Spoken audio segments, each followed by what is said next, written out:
सत्संग जी प्यार से कहिए धान निरंकार के। सत्संग जी, अभी हम सब सत्संग का आनंद ले रहे थे। सत्संग जी, हम सब बड़े भाग्यशाली हैं जो हम सब के जीवन में सद्गुरु मिला। अभी महापुरुषों ने अपने अपने भाव प्रकट किए।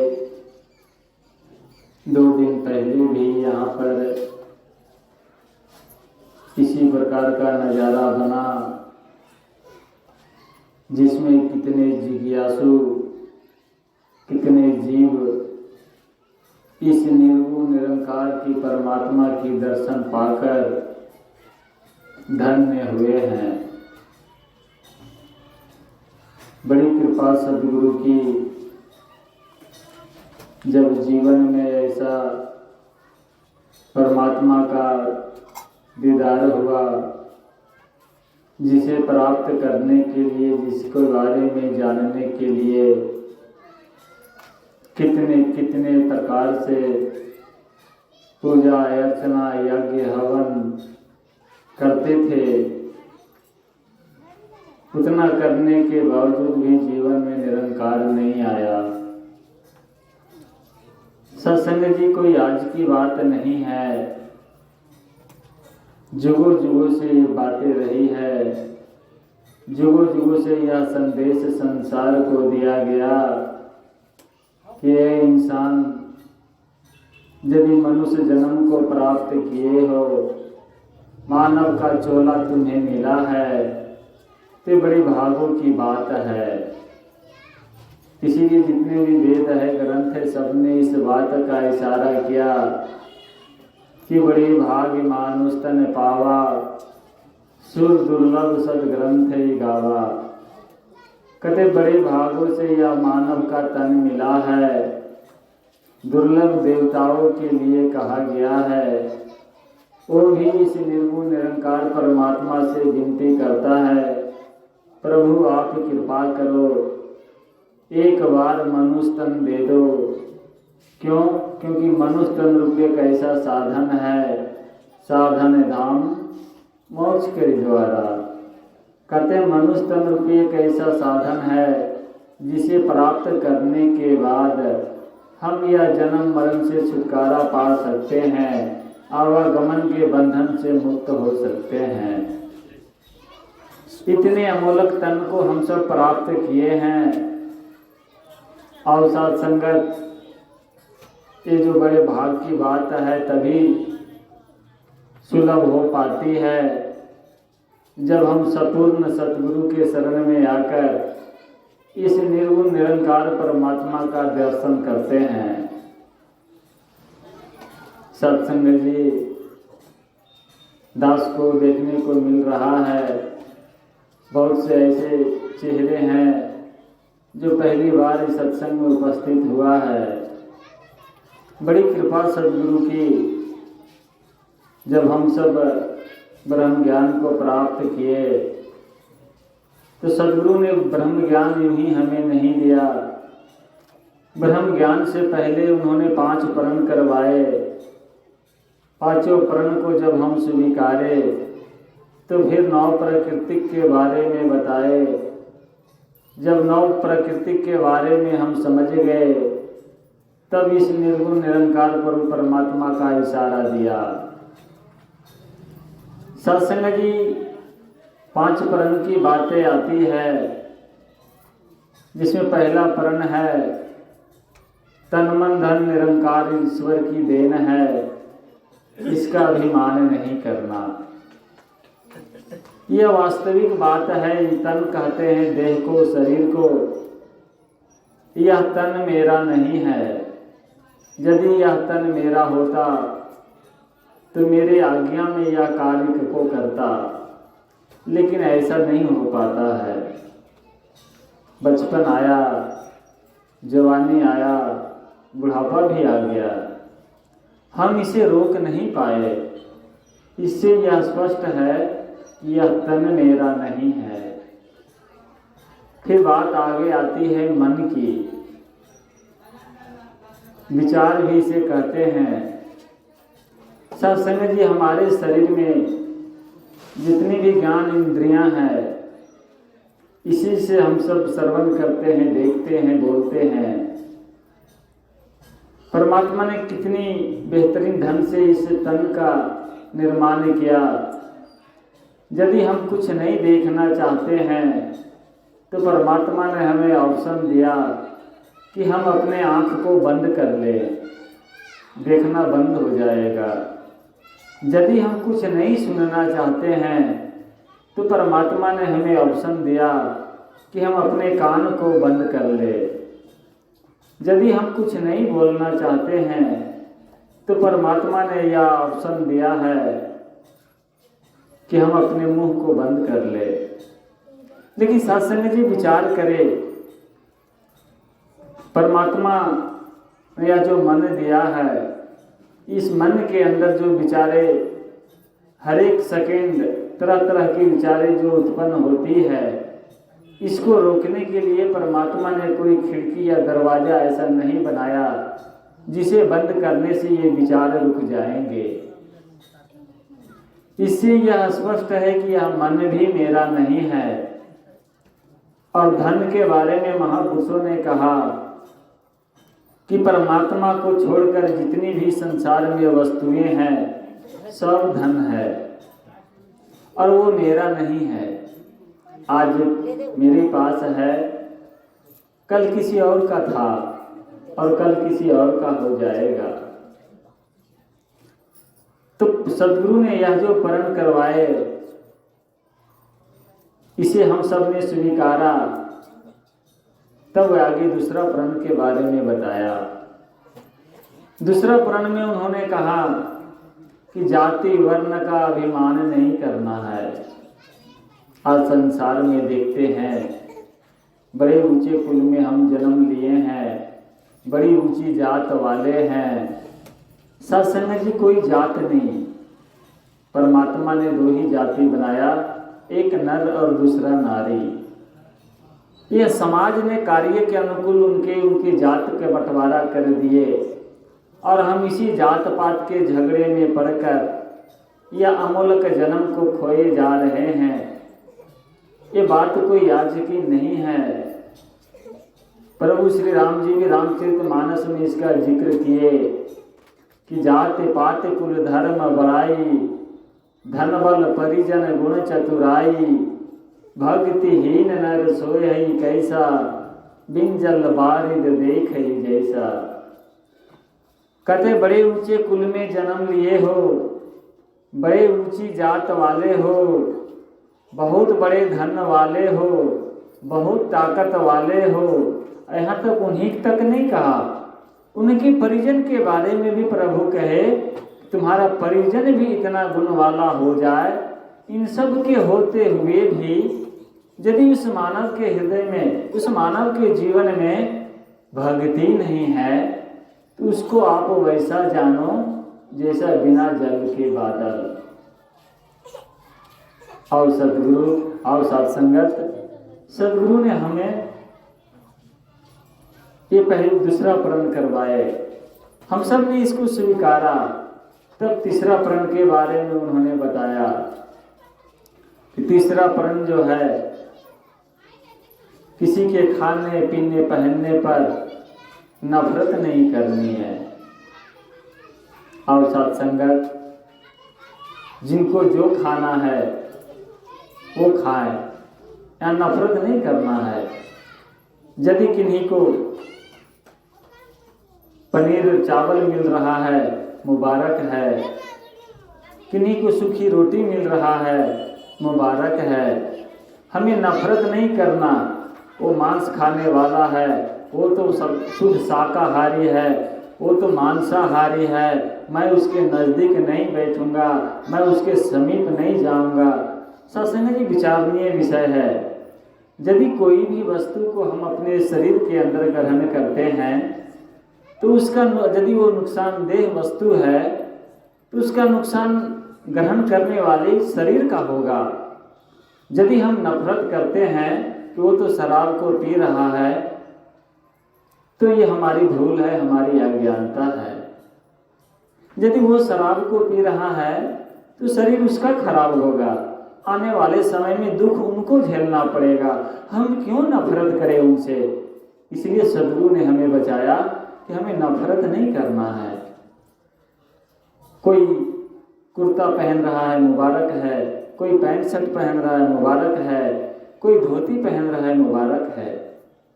हमें पहनावे की ओर भी नहीं जाना है। आगे फिर सद्गुरु ने चौथा प्रण के बारे में बताया कि हमें गृहस्थ में रहना है, भेषधारी साधु संत फकीर बनकर जीवन नहीं बिताना है। और साथ संगत, हम सब सद्गुरु के शरण में आए, एक पल में महात्मा बना दिए। एक पल में आए और बैठे महात्मा हो गए। अब हमें क्या करना है कि गृहस्थ में रहना है। गृहस्थ में हम रहते हैं, मेहनत मकसद से हमें परिवार भी चलाना है, हमारे ऊपर जिम्मेवारियां हैं। हम किसी के पिता हैं, हम किसी के भाई हैं, हम किसी के पति हैं, तो हमारी जिम्मेवारियां हैं और हम उन जिम्मेवारियों से भाग जाते हैं, घर परिवार को त्याग देते हैं, भेषधारी बन जाते हैं, तो ये फिर कोई भागो वाली बात नहीं है। इसलिए सद्गुरु ने हमसे प्रण लिया कि आप जो भी हैं, जिस भी अवस्था में है, यदि हम गृहस्थ में हैं, खेती कर रहे हैं, मुबारक है, नौकरी कर रहे हैं, मुबारक है, व्यापार कर रहे हैं, मुबारक है, हमें उन सारे कार्यों से वंचित नहीं होना है। उन सारे कार्यों को करते हुए भक्ति करना है। राजा जनक ने भी भक्ति किया गृहस्थ में रहकर, और ऐसा भक्ति किया उन्होंने, वैदेही का दर्जा मिला। वैदेही उसे कहते हैं शरीर में होते हुए भी शरीर को ना समझना, इसी को तो वैदेही कहते हैं। अगला प्रण सद्गुरु ने करवाया कि सद्गुरु द्वारा दिया गया ज्ञान बिना सद्गुरु आज्ञा को नहीं खोलना है। किसके सामने? तो नए लोगों के सामने। अब सत्संग जी क्यों नहीं खोलना है? तो उदार वाणी में एक जगह जिक्र आता है कि अभी जो बैठा सुनार सम कोई गहना क्या बना सकता, शिष्य मॉनिटर जो बन जाए शिक्षक नहीं कहला सकता। अभी अभी हम सब ने सद्गुरु के कृपा से ब्रह्म ज्ञान को जाना है, और ब्रह्म ज्ञान बहुत विशाल है। यदि हम उसे किसी के सामने प्रेजेंट करते हैं, है तो बहुत विशाल, लेकिन प्रेजेंट करने का तरीका हमें नहीं पता। यदि हम प्रेजेंट करते हैं तो उसे छोटा भी सीमित कर देते हैं। इसलिए सद्गुरु ने रोका कि आपको नए लोगों के सामने नहीं खोलना है।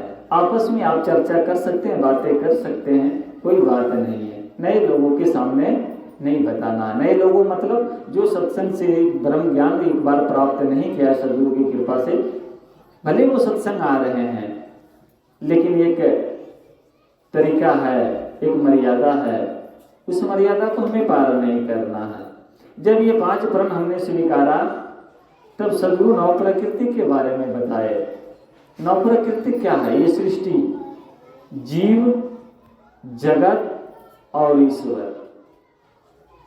ये जीव, हम सब जीव हैं, और जगत ये संसार है। किससे बना? तो नव प्रकृति से। नव प्रकृति कौन कौन है? तो ऊपर सूरज चांद तारे, ऊपर में 3 है। कौन है?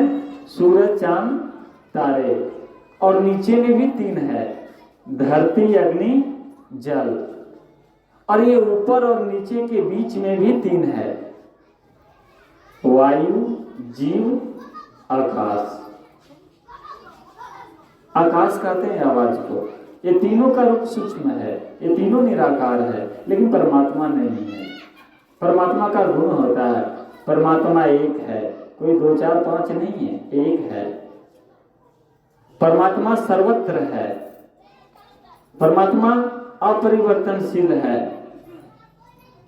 और परमात्मा घटता बढ़ता नहीं है। ये गुण है परमात्मा का। पहला गुण क्या है? निराकार है, इसका कोई रंग रूप आकार नहीं है। हम सब ने जो सद्गुरु की कृपा से जिस निर्गुण निरंकार को पाया, आप मिलान करके देखें, इसमें कोई गुण है क्या? कोई गुण नहीं है। लेकिन कोई गुण ना होते हुए भी इसी में सब गुण है। निराकार के मतलब निराकार, जिससे पूरे आकार का सृजन होना, जिससे पूरे संसार का चलायमान होना, इसी को तो निराकार कहते हैं। तो सद्गुरु की कृपा से हम सब ने यह ब्रह्म ज्ञान को अभी 2 दिन पहले प्राप्त किया है। इसके बाद सद्गुरु ने कहा, यदि यह ब्रह्म ज्ञान जीवन में तभी टिक पाएंगे जब आप निरंतर 3 कर्म करेंगे: सेवा, सिमरन, सत्संग। हम सत्संग आते हैं तो तीनों कार्य हमारा हो जाता है। तन से आए, तन की सेवा हो गया। मन से एकाग्रचित होकर करके हमने महापुरुषों को वचन को सुना, मन की सेवा हो गया। और जो भी हमने यहाँ तक पहुँचने में जो भी माया मेरा खर्च हुआ, चाहे वो भाड़े के रूप में, तेल के पैसे के रूप में या नमस्कार के रूप में, वो धन की सेवा। यदि हम सत्संग आते हैं तो तीनों सेवाएं हमारी हो जाती है। तो ये चीजें हमें जीवन में करना है।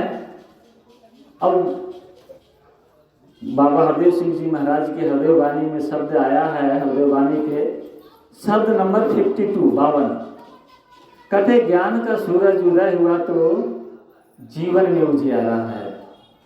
जब यह ज्ञान मेरे जीवन में आया, पहले भी हम सब इस संसार में थे, पहले भी इसी निरंकार में थे। जब यह ज्ञान मेरे जीवन में आया तो यह जो अंधकार रूपी हम जीवन जी रहे थे, रोशन हो गया, रोशनी आ गया। मन के भीतर से सारे भ्रमों का दूर हुआ अंधियारा। हमारे मन में जितने भी भ्रम थे परमात्मा के प्रति को लेकर, शायद परमात्मा इतने होंगे, बहुत सारे हाथ होंगे, बहुत सारे सिर होंगे, बहुत सारे ये होंगे, इन सारे भ्रम को एक पल में समाप्त कर दिए। एक पल में जब ये ज्ञान का सूरज उदय हुआ। फिर आगे कहते हैं कि ज्ञान का सूरज उदय हुआ तो सही गलत को जान लिया, अविनाशी का पता चला है, नश्वर को पहचान लिया। जब यह ज्ञान मेरे जीवन में आया सद्गुरु की कृपा से, तो पता चल गया सही क्या है और गलत क्या है। हम सब जितने भी क्रियाएं कर रहे थे पहले, ज्ञान से पहले, वो सब गलत था। सही क्या है? तो इस निर्गुण निरंकार गुरु परमात्मा को जानकर भक्ति करना, ये सही है। जिसकी पूजा, जिसकी पाठ, उसका ज्ञान जरूरी है। कहे हरदेव पहले ईश्वर की पहचान जरूरी है। जिसकी हम पूजा कर रहे थे उसका ज्ञान नहीं था, उसका ज्ञान नहीं था। जब ज्ञान हुआ तो ये सही गलत का पता चला और अविनाशी का पता चला है, नश्वर को पहचान लिया। हमें पता चल गया कि ये संसार में जितनी भी वस्तुएं हैं, जितनी भी प्रकृति के 9 प्राकृतिक है, ये सब विनाश हो जाना है। रहने वाला कौन? तो ये निरंकार, ये निरंकार रहने वाला। कल ये सृष्टि नहीं था तब पर भी ये था, आज ये सृष्टि है तब पर भी ये है, कल ये सृष्टि नहीं रहेगा तब पर भी ये रहेगा। इसी निरंकार के बारे में कहा गया, ज्ञान का सूरज उदय हुआ तो राह नजर अब आई है, दर बदर की ठोकरे से बचकर मंजिल पाई है। जब ये ज्ञान रूपी सूरज हमारे जीवन में आया तो राह नजर आ गया। कौन सा राह? तो मुक्ति का राह। इस मानव जीवन का एकमात्र लक्ष्य है मुक्ति को प्राप्त करना, मोक्ष को प्राप्त करना। ये नजर आ गया। और जितने भी ठोकरे खा रहे थे हम, उन सारे ठोकरों को खाने से बच गए। और बच कर करके हमारा जो मंजिल था, मंजिल क्या है? मुक्ति को प्राप्त करना। सद्गुरु की कृपा से उसे प्राप्त किए। क्योंकि जिस समय ज्ञान हो गया, जिस समय जानकारी हो गया, यही सब कुछ है, इसके सिवाय कुछ भी नहीं है, उसी समय हम मुक्त हो गए। उसी समय में हम मुक्त हो गए। ज्ञान का सूरज उदय हुआ तो रोशन हो गई आत्मा। कहे हरदेव कण कण में है देख लिया परमात्मा। जब यह ज्ञान रूपी सूरज मेरे जीवन में आया, यह जो आत्मा कई जन्मों से, कोई एक जन्म की बात दास नहीं कह रहा। दास अपने शब्दों में कई बार जिक्र करता है कि 3 युग बीत गए। कोई एक युग की बात दास नहीं कह रहा। 3 युग बीत गए, सतयुग, द्वापर, त्रेता, 3 युग बीत गए। महापुरुषों को जगाते जगाते, लेकिन हम सब नहीं जागे। यदि जाग गए होते तो ये पुनर्जन्म में आने की कोई आवश्यकता ही नहीं, पुनर्जन्म में आने की कोई आवश्यकता नहीं। और साथ संगत, हम सब भाग्यशाली हैं जो जीवन में सद्गुरु मिला। अब यह ज्ञान प्राप्त हो गया, यह ज्ञान को जीवन में धारण करने के लिए निरंतर हमें सेवा सत्संग सेवन करते रहना है। दास को एक कहानी छोटा सा याद आया। एक नौजवान लड़का था, घर में कोई काम धंधा वो करता नहीं। उसके आस पड़ोस के लगा कि चलो इसे सत्संग लेकर करके चलते हैं। जब सत्संग में वो जाएंगे तो इनके जीवन में परिवर्तन आ जाएगा, इनके रहन सहन में परिवर्तन आ जाएगा, इनके वाणी में परिवर्तन आ जाएगा। वो सत्संग आए, जब सत्संग में सुना, जीवन के लक्ष्य के बारे में पता चला, जब उन्होंने ज्ञान प्राप्त किया, एहसास हो गया कुछ नहीं, मैं तो इसके लिए संसार में आया। और उसके अंदर एक जुनून, एक जज्बा जागा, मैं तो गलत कर रहा था, इतने दिनों से मैं गलत कर रहा था। अब वो सत्संग करके लौट रहा है, रास्ते में बहुत सारे मकान मिला, बहुत सारे लोग मिले। देखते क्या है, कुछ लोग सो रहे हैं। अब उनको सोता देख वो व्यक्ति कहता है, बताओ ये कितना बड़ा मूर्ख है जो अभी तक सो रहा है। अरे इसे तो मोक्ष प्राप्त करना है, मंजिल को प्राप्त करना है। उपनिषद में भी कहा, उत्तिष्ठित जागृत प्राप्त वरान्य बोधर, उठो और जागो। संसार में कहते पहले जागो फिर उठो, अध्यात्म में कह रहा है पहले उठो फिर जागो और प्राप्त करो। जब ये तीनों कार्य हो जाए तो वरान्य बोधर, चर्चा करो। जो तूने पाया है वो चर्चा करो, औरों को बताओ क्या मैंने ज्ञान प्राप्त किया है, औरों को बताओ। और वो व्यक्ति को सोता देखकर उसे भला बुरा कहने लगा। और साथ में जो व्यक्ति उनको ले गए थे वो भी साथ में थे। उनके मन वो कहने लगे, मुझसे बहुत बड़ा गलती हो गया। क्या गलती हो गया? अरे जब तू सो रहा था तब तू बहुत अच्छा था, अब तू जाग गया है। कम से कम तू जागा है तो किसी को, जब सो रहा था तो किसी को तो ये शब्द नहीं बोल रहा था, लेकिन जाग गया है तब दूसरे को अवहेलना करना चालू कर दिया है। इससे अच्छा तो सोया ही रहता तो बहुत अच्छा रहता। और सत्संगत, कहीं ये अवस्था हमारी न बन जाए, कहीं हम लोगों पर टिप्पणी न करना चालू कर दें कि इंसान तू क्या कर रहा है, अरे तू कुछ नहीं प्राप्त कर सकता है, तेरा जीवन बेकार चला जाएगा। नहीं सत्संगत, इस संसार में बिना सद्गुरु की कृपा से कोई ब्रह्म ज्ञान को प्राप्त नहीं कर सकता। हम सब तो एक माध्यम बन जाते हैं, वो भी सद्गुरु ही बनाते हैं, बनते भी नहीं है, अपने में तो कोई गुण नहीं है। सद्गुरु माध्यम बनाते हैं, किसी घट को चुनते हैं, उस घट से उस घट तक आवाज को पहुंचवाते हैं। और जब उस आवाज को सुनकर इस निर्गुण निरंकार परमात्मा को जाना जाता है तो उनका जीवन धन्य हो जाता है। कहीं हम भी उस अवस्था को ना प्राप्त कर ले, हम भी लोगों को गलत डायरेक्शन ना देना चालू कर दे। अभी महापुरुष अपने भाव में कहा, ऐसा ना कि हमारे परिवार में यदि कोई पूजा पाठ जप तप आदि करता है तो हमें उसकी अवहेलना करना है। नहीं सत्संगत, हमें किसी की अवहेलना नहीं करना है, वो उनका कर्म है, वो जाने। वेदों का सार है कि यदि पूजा पाठ जप तप जितने भी आपने पूरे जीवन में किया है और उस पूजा पाठ का कोई फल है तो उस पूजा पाठ का एकमात्र फल है कि आपके जीवन में सद्गुरु आएंगे और इस निर्गुण निरंकार परमात्मा का बोध करवाकर जीवन का जो लक्ष्य है मुक्ति प्राप्त करवाएंगे। यदि ऐसा हम सबके जीवन में हुआ है तो वो जो जितने भी हम पूजा पाठ जप तप आदि पहले किए वो हमारा पूजा पाठ सब सफल हो गया। यदि अभी तक हमारे जीवन में ऐसा नहीं हुआ है तो कहीं ना कहीं हमारी पूजा में कमी है, कहीं न कहीं हमारे पाठ में कमी है। पूजा के मतलब होता है, उपनिषद का एक श्लोक दास को याद आया, कहते ओम पूर्णमदः पूर्णमिदं पूर्णस्य पूर्णमुदच्यते पूर्णस्य पूर्णमादाय पूर्णमेवावशिष्यते। ओम शांति शांति शांति। सासंग जी इसका मतलब हम सब नहीं जानते हैं। कहते हैं यह जो पूर्ण परमात्मा है पूर्ण रूप से पूरे विश्व में समाया हुआ है। जब इस पूर्ण परमात्मा में से पूरे विश्व को निकाल दिया जाए तो जो शेष बचता है वो पूर्ण का पूर्ण ही है। और जाके मतलब होता है जानना। जो ऐसे पूर्ण परमात्मा को जान जाता है हो गई उसकी पूजा, हो गई उसकी पूजा। हम बहुत अगरबत्ती जला लिए, बहुत धूप जला लिए, उससे क्या होने वाला? उससे सुंदर खुशबू मिलेगा, अपने आप को आनंदित महसूस करेंगे। बहुत अच्छा खुशबू है।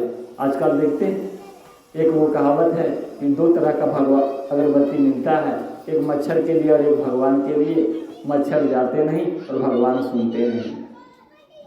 बड़ी रहमत सदगुरु की कि इन सब से, इन सारे बंधनों से, इसलिए तो सदगुरु को कहा कि बंधन तोड़ मिलाए राम। हम जो बंधे हुए थे जात पात ऊंच नीच अमीरी गरीबी रंग काला गोरा के बंधन में बंधे हुए थे, इन सारे बंधनों को सदगुरु ने 5 प्रण में ही तोड़ दिए।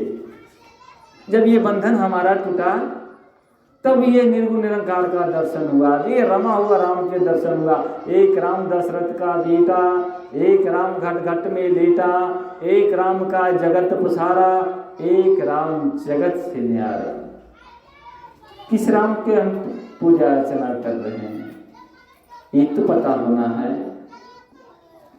राम का आज कोई जिस रूप में मानता है, परमात्मा सर्वत्र है और समान रूप से है, कम बेसी नहीं है। इसलिए तो कहा हरि व्यापक सर्वत्र समाना, एक समान है, कहीं कम नहीं कहीं ज्यादा नहीं, एक समान। प्रेम से प्रकट होई मैं जाना। जब हम इस निर्गुण निरंकार परमात्मा को प्रेम से पुकारते हैं ये साक्षात्कार प्रकट हो जाते हैं। रामचरित का ये वाणी है। और साथ संगत इतनी अमूल्य दात सदगुरु की कृपा से प्राप्त किए।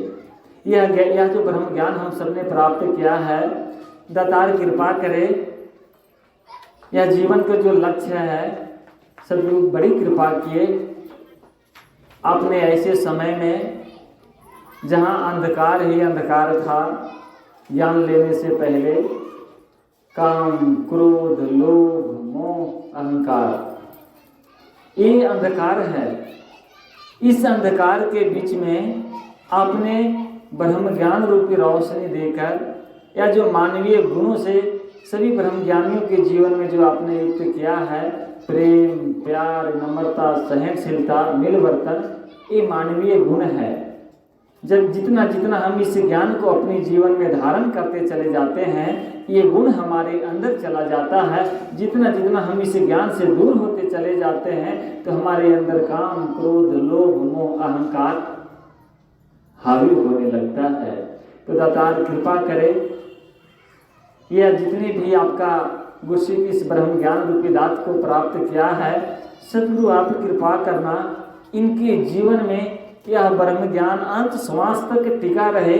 इसी अरदास के साथ विनती करता है सदगुरु आप कृपा करना। निरंकार परमात्मा आप जगत जननी है, आप पूरे जगत के ईश है। आप कृपा करना इस संसार में जिन्होंने प्राप्त कर लिया उनके जीवन में यह ब्रह्म ज्ञान अंत श्वास तक टिका रहे, और जिन्होंने अभी तक इस ब्रह्म ज्ञान से दूरी है प्राप्त नहीं किया है, आप कृपा करना उनके जीवन में भी यह ब्रह्म ज्ञान रूपी दाता आ जाए, और ताकि आपके चरणों से जुड़कर निरंतर सेवा सत्संग सिमरन करते हुए यह जीवन की यात्रा को तय करते चले जाए। साथ संगत जी प्यार से कहना, धन निरंकार जी।